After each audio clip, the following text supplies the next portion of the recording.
Hey, this is Scott with Shofar Outreach, and today I want to tell you about two very unique individuals, Keith Green and Randy Rhoads. What on earth do they have in common?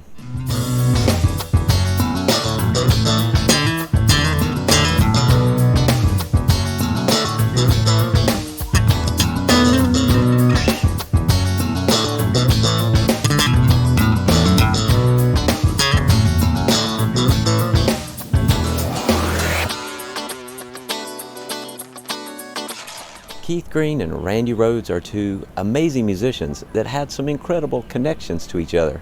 However, their musical careers would take them into two different worlds that were miles apart. With only a 3-year difference in age, both Keith and Randy, they were born in the 1950s. As children, they both became skilled musicians. By the age of 12, Keith Green was such an advanced singer, songwriter, and piano player that he signed a record contract with Decca Records. Randy Rhoads was such a talented guitar player that by the age of 16, he was playing in rock bands and was a guitar teacher at a music school. By the mid-1970s, both Keith and Randy were residing and playing music venues in the Los Angeles area and on their way to becoming celebrities.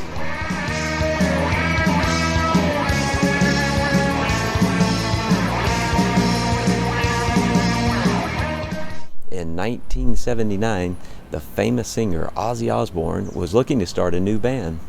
Randy had been playing in a band called Quiet Riot, who were popular in Los Angeles, but had yet to receive national attention. Randy auditions for Ozzy and is hired on the spot. They go on to record Crazy Train, Flying High Again, as well as many other hit songs.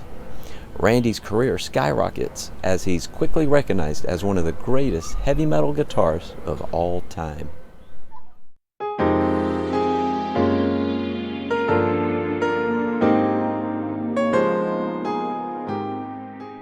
Now, as a young man playing in the nightclubs of downtown Los Angeles, Keith Green was on a spiritual quest. Both Keith and his wife were Jewish, and after a short time of searching, they both recognized and accepted Jesus as their Messiah. Keith's life was radically changed as he now wrote songs for Jesus and devoted his life to following the Bible. In 1976, Keith signs a recording contract with Sparrow Records and quickly becomes one of the most famous Christian recording artists of the time. Larry, further to what you said a moment ago, Randall Rhoads, lead guitarist for Ozzy Osbourne's band, has been killed in a fiery plane crash in Leesburg, Florida. Which brings us to 1982. By 1982, both Keith and Randy were well-known artists in their respected fields. Now, as I mentioned, Keith and Randy had some incredible connections to each other. However, this final connection is almost beyond words. In 1982, on March 19th, while on tour with Ozzy, Randy Rhoads goes for a joyride in a Beechcraft F-35 airplane.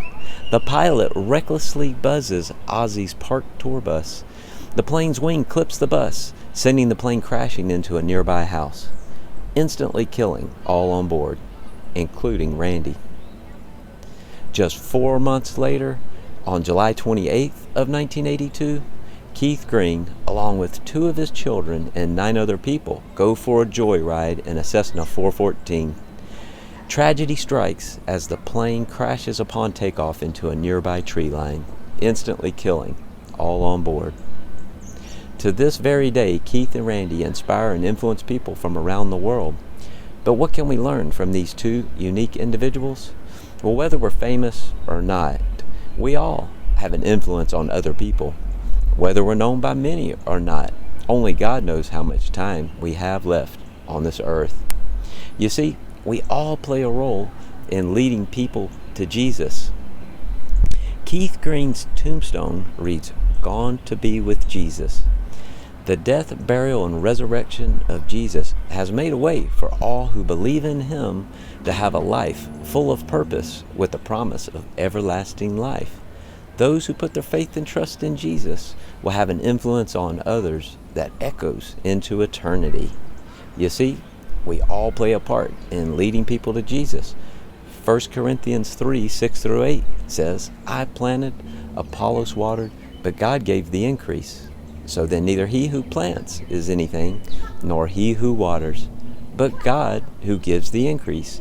He who plants and he who waters is one, and each one will receive his own reward according to his own labor. You see, we all play a role in helping people believe in Jesus. Hey, I encourage you, pray to God about how you can use your gifts and talents to have an influence on others for Jesus. Hey, thanks for watching, and until next time, hold fast.